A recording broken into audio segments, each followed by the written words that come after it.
Welcome to Sketchbook Legends. I'm your artist, Paul Hostetler.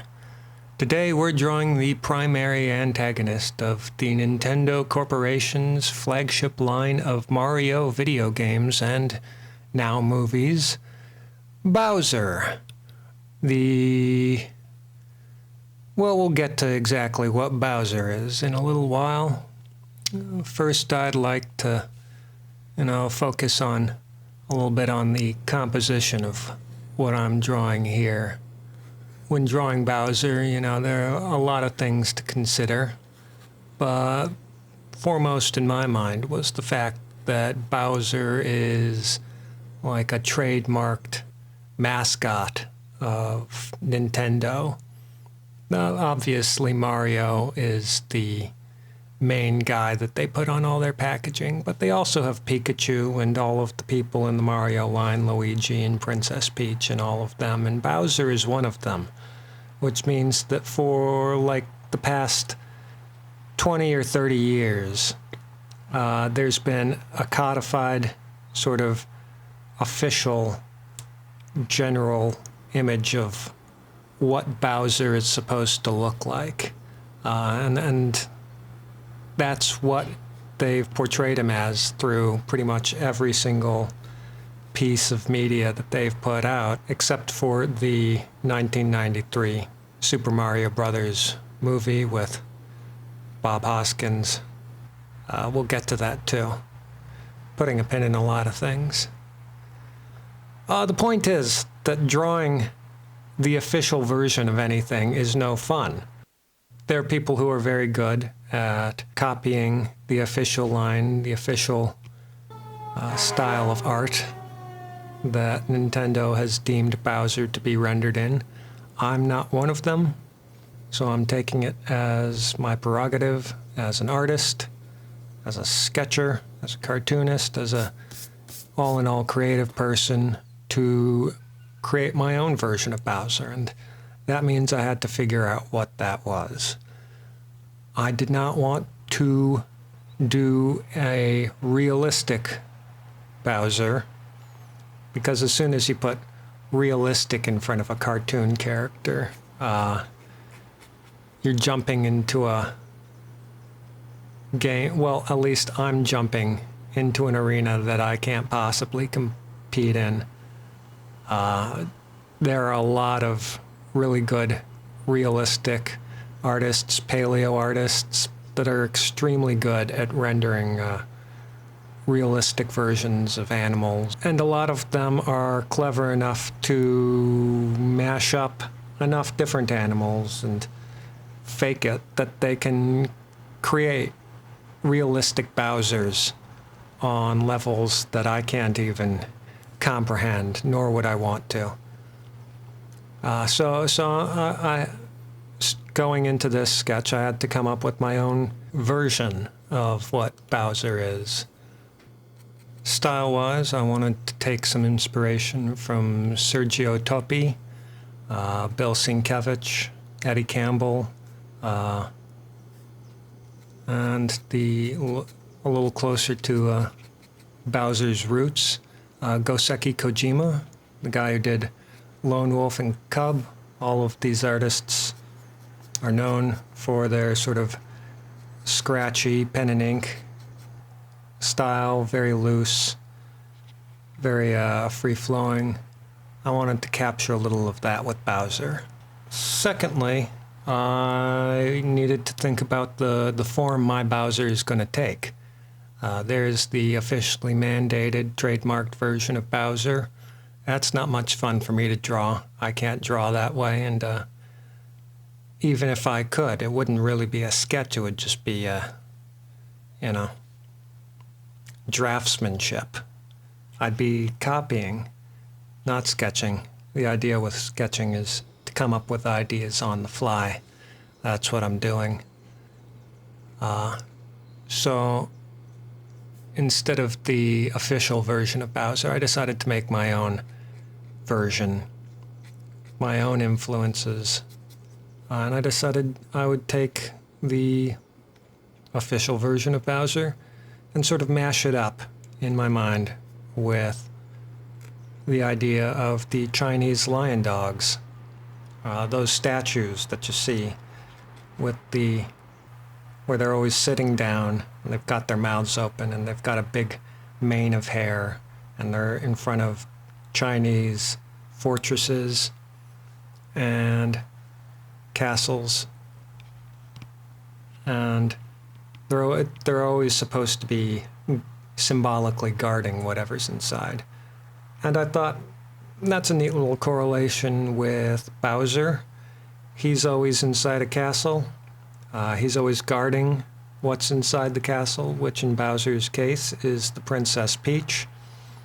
The vast majority of the time, the princess that he's guarding isn't real, and the real princess is in another castle, famously, and the little toad person who was disguised as Princess Peach has to thank Mario and tell him that his efforts were all for naught, like 7 times in a row. But just, you know, the similarities there between Bowser's appearance, which, according to the official version, has sort of a dog-like snout, and the fact that he guards castles. I figured I'd mash up Bowser with a lion dog, and we'll see how that turns out. I've given him some alligator teeth, also making sort of a chimera, a lot of different animals going into this Bowser. One of the things, I feel that's in the tradition of Bowser, since originally in the Super Mario game, Mario was supposed to fight a creature who was based on an oxman, sort of a minotaur. Shigeru Miyamoto, who invented Mario and Bowser for Super Mario Brothers, was drawing inspiration not from Greek mythology, but from the Chinese Journey to the West movie that was animated a few years earlier. In that one, the Monkey King has to fight the Ox King, who's this big, tall guy with an immense torso who has giant horns. And Miyamoto decided he wanted to make the main bad guy for Mario have giant horns and a big, long torso, so that's what he programmed into the computer. But since he only has like 80 pixels to play with for the design, it ended up looking more like a turtle than an ox. And since one of the smaller enemies in Super Mario Brothers are these little turtles called Koopas, they decided that went along with the theme. The guy who's taking over the Mushroom Kingdom is going to be a giant mean turtle monster, and he's going to be bringing all his little turtle friends and his evil mushrooms, and Mario has to step on them all and kill them. From the official Mario guidebook. One day, the kingdom of the peaceful mushroom people was invaded by the Koopa, a tribe of turtles famous for their black magic. The quiet, peaceful, loving mushroom people were turned into mere stones, bricks, and even field horsehair plants, and the mushroom kingdom fell into ruin.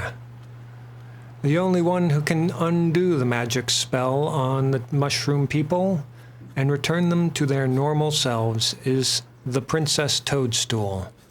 I guess she got the name Peach later. The daughter of the Mushroom King. Unfortunately, she is presently in the hands of the great Koopa Turtle King.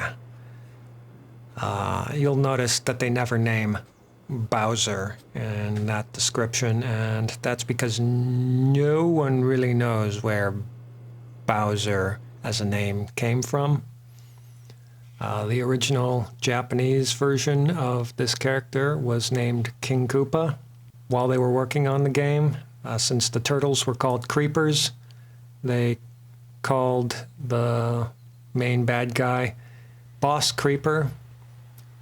And then at some point, Miyamoto decided to name him after a Korean dish, gukbap, which is a rice soup.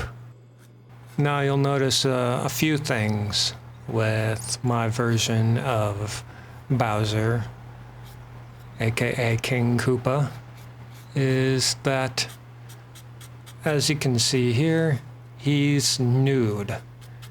It's not like he's wearing pants in the official version, but he does have these sort of bracelets with spikes all over them, I suppose to make him more menacing.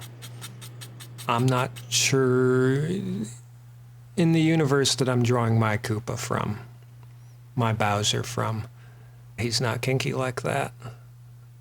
I'm not shaming the official Bowser for wearing leather straps all over the place, but I just forgot that those existed. I don't think they're an important part of his character. It's not like he's wearing pants or anything.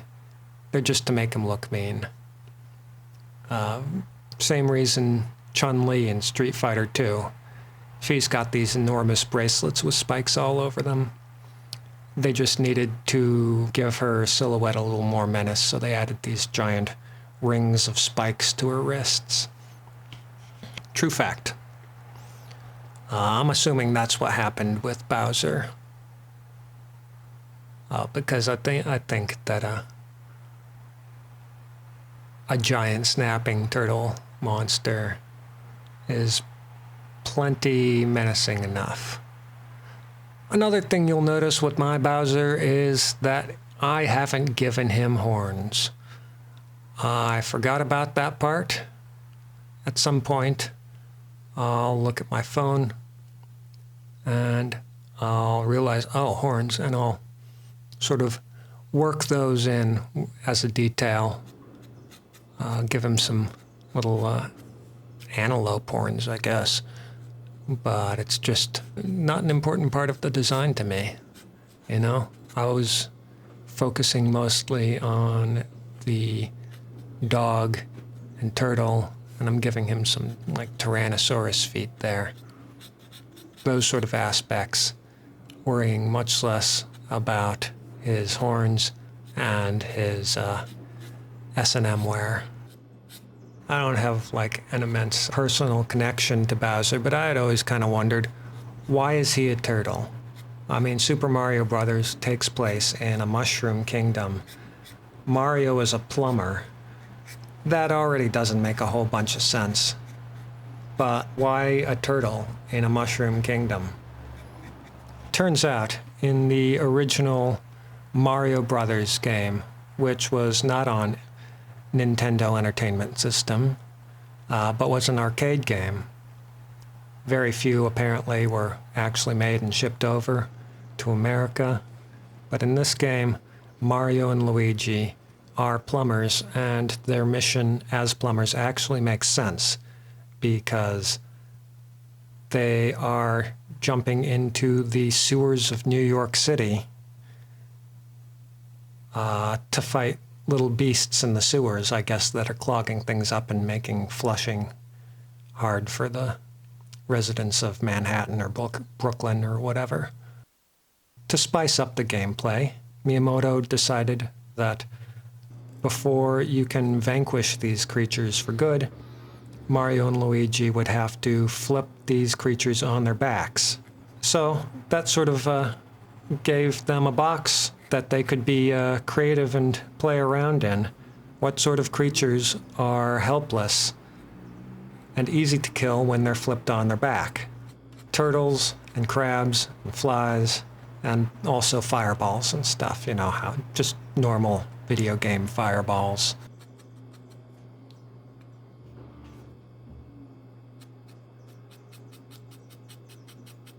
The next time that Mario and Luigi showed up, it was in Super Mario Brothers for the NES. And, you know, since it wasn't an arcade, they could make the world a lot larger. They could make the enemies a lot more diverse. They could make the gameplay a lot more engaging. They no longer needed to add the gimmick of flipping the enemies on their backs in order to kill them. Now Mario could just jump right on them and squish these bad little mamma jammas. But the turtle aesthetic stuck around. I don't think there are any flies in Super Mario, and there certainly aren't any crabs. But the turtles stuck around, and they added the mushrooms. And then when King Koopa showed up, the turtle theme was kind of complete. I still don't know what the mushrooms were about, though.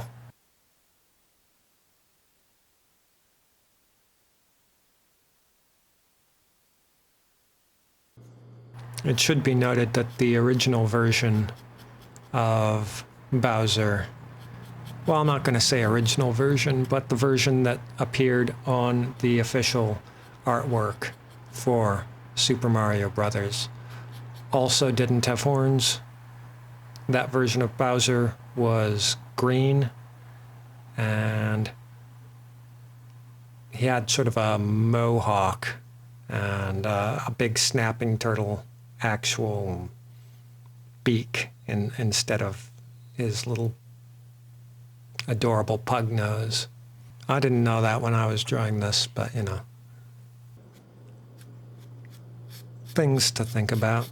Now I'm doing some shading on Bowser very early on in the sketching process. I decided that I wanted Bowser lit from below, just because in the video game, in Super Mario Brothers, you fight Bowser in a castle that's full of lava, and at the end of that level, when you actually meet him, he is standing on a bridge over a pit of lava.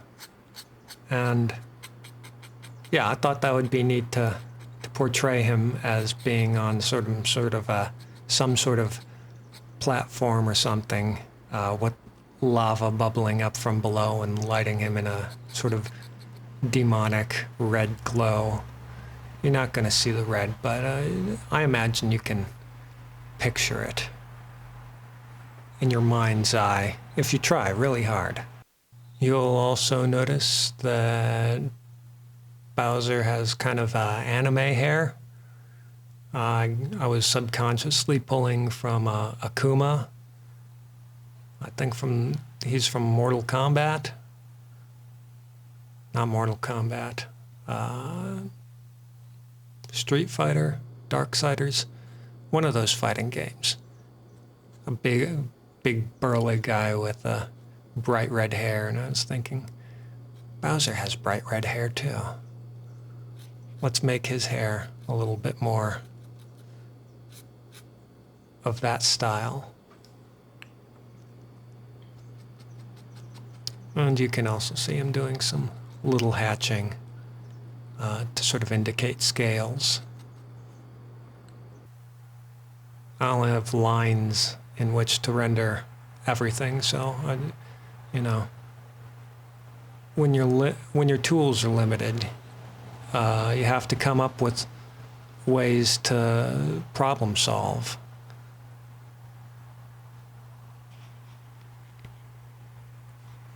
And that's one of the fun things about just doodling in your sketchbook, is that you're always coming up with new and different ways to use the one tool you have at hand. The downside of this approach, or at least of using a quill pen to render this sort of creature in this sort of lighting is that I'm working on white paper with very, very thin black lines. So in order to render any sort of shading or shadows, I have to put down a lot of these little black lines.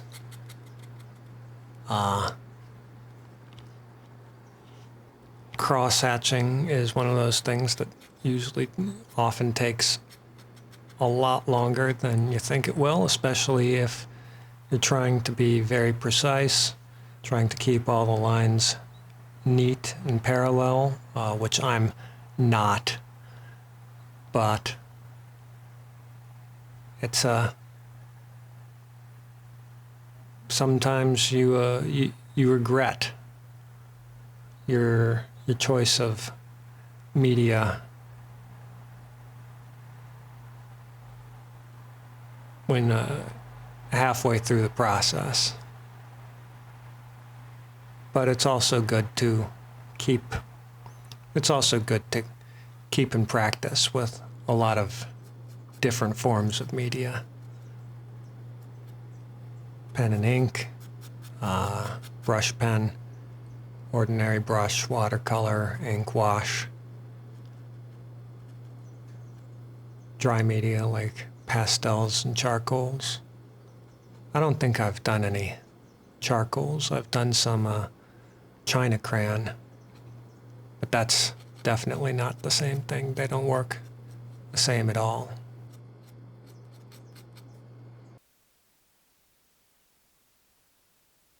The problem with me with using charcoals is that I've got really long arms. So it's really hard for me to keep from resting part of my arm or my hand on the paper. And that immediately leads to smudges if you're using charcoal. Sometimes if you're using wet media, you can see I'm doing some smudging on purpose right there, but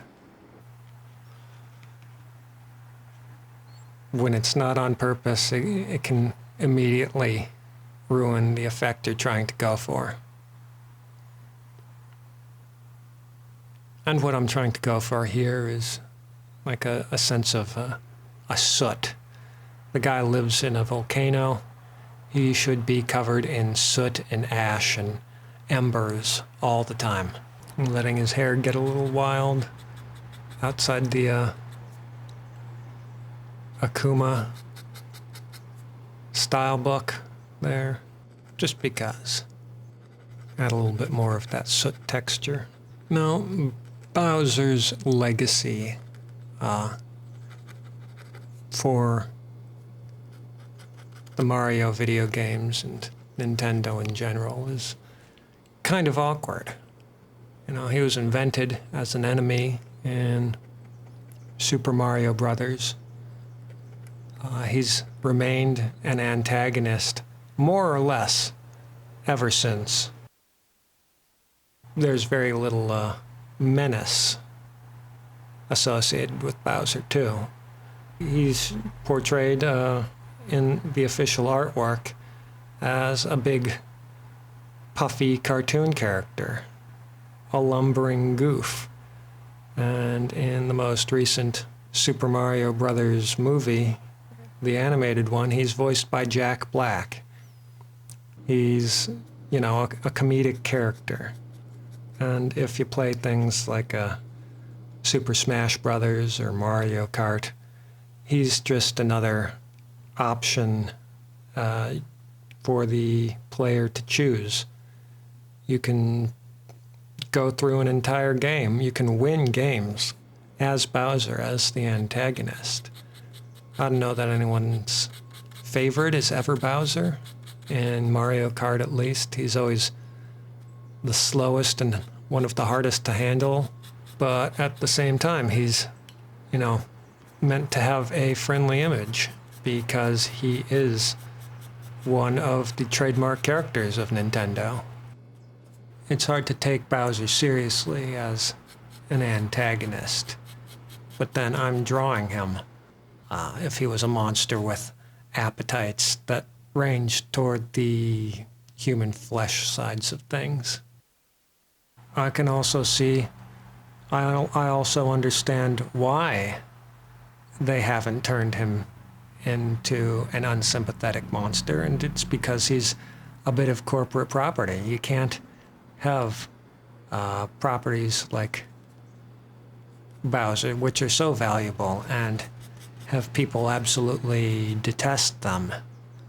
Even Disney villains, you know, all the popular ones are also very fashionable, or they have very distinct, sympathetic personalities. I'm thinking of like Maleficent or Cruella de Vil. Those Disney villains might have lost a little bit of their edge, but Bowser lost his edge, any menace that he had, almost immediately. I guess partially because actual evil is not really something that Mario is capable of touching. He just jumps on things, and sometimes he throws fireballs. Bowser is not really a bad guy for Nintendo. He's simply an opposing force. I guess that's the definition of an antagonist, and I suppose in that way he actually does quite a good job as antagonist, because you can never truly be rid of him, even within the original game. There are 8 levels in Super Mario Brothers. Bowser is at the end of every single one of them. You have to fight Bowser 8 times in order to beat the game. And if you want to play the game again, and Super Mario Brothers does have immense replay value, you're going to have to beat Bowser another 8 times. And if you decide you don't want to play Super Mario Brothers, if you pick up a different Mario game, Bowser is still going to be there. If you wanted to be philosophical about it, Bowser is the ultimate antagonist because he cannot be vanquished. He sort of symbolizes all of the enemies within that we're constantly struggling against. There's no utterly vanquishing depression or a crummy job or hate and bigotry. These things always exist, and the struggle against them is unending and everlasting, in much the same way that Mario's struggle against Bowser is going to continue for as long as there is a Nintendo corporation, and probably afterwards. Even when Bowser enters the public domain, even if Nintendo collapses, people are still going to look at this guy and think he should fight a plumber. Bowser's never going to be portrayed as the good guy. He's always going to be set against the protagonist. He's, for all intents and purposes, a dragon. He has the princess locked in a castle. You're a weird little Italian St. George. You know, it's possible to design a dragon that's pleasant and a protagonist, or at least a sidekick. Disney's done it a couple of times. We know that Chinese dragons are generally considered to be benevolent. Bowser's never going to look benevolent. He's got spikes all over him. The official version has big spiky manacles or wrist guards or whatever. He's got a big mouth full of pointy teeth. He just looks mean in his design, kind of like a Bluto, a bruiser. Unlike the Chinese dragons, or really other dragons which could be considered elegant or majestic, Bowser's never going to look majestic. He's just kind of a pug ugly. And yet the genius of Bowser is that it's always satisfying to beat him, creating a character that is fun to fight 1,000 times in a row. I'm spotting some blacks here, adding some scale. I finally gave up with the trying to fill in all of the dark shadows with the pen. That just wasn't going to pan out within a reasonable amount of time. So out with the brush pen, we'll get some heavy blacks in there. They say, I've heard it said that Frank Miller, the cartoonist who did Sin City and The Dark Knight Returns, one of his tricks to doing large areas of black was to put those in first and do all the inline work and details later.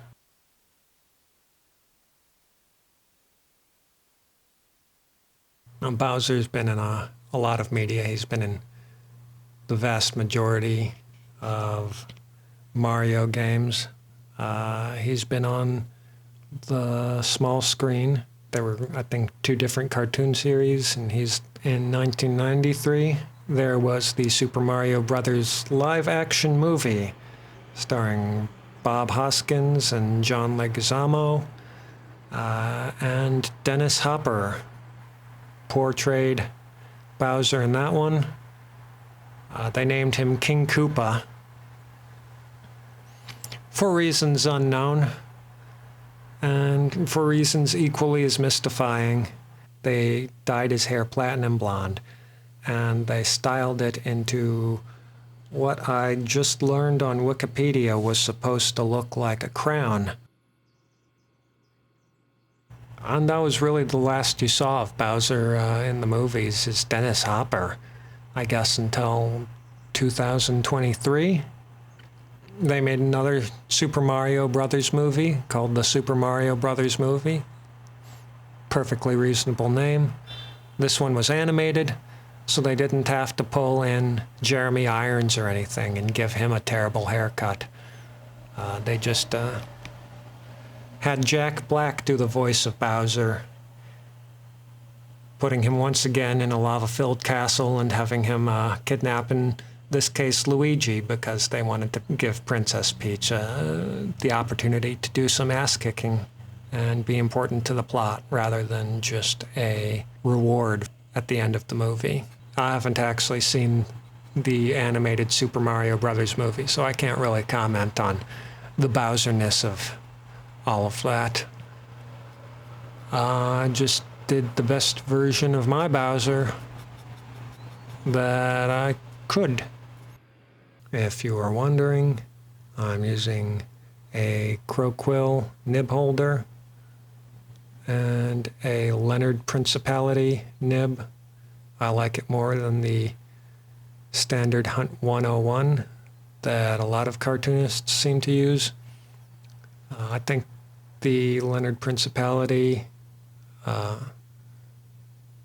keeps its point a little better and is just a little bit more flexible when it comes to making those thin and thick lines. I've had this Leonard Principality stuck into that nib holder for several years. I haven't had to change it once. You saw earlier I had to clean it out. It does get clogged pretty quickly. That can affect the line quality. I use Dr. P.H. Martin's matte India ink, the same kind that Yuko Shimizu uses in her illustrations. And that's Yuko Shimizu, the award-winning illustrator, not Yuko Shimizu, the inventor of Hello Kitty.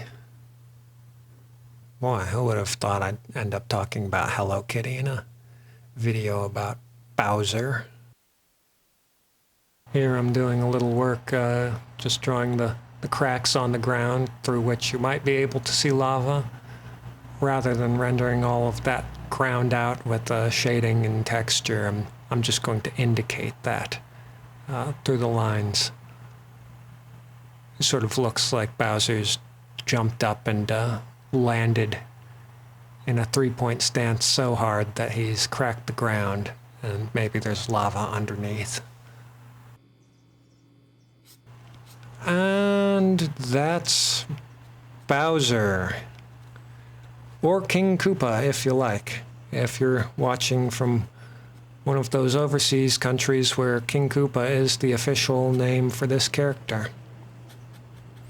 If you like this video, you can click the like button. You can also subscribe. That would be great. Probably won't happen though. You can find me across the internet. If you want it to be even greater, you can subscribe to my Patreon. That's at phostdetlerart on Patreon. I'm also on Ko-Fi at phostdetlerart. I'm also on Blue Sky at phostdetlerart. And if you have any ideas, if you have any suggestions or demands that I draw a character of yours, a character that you love, drop me a comment below. Stay sketching, stay legendary. See you next time.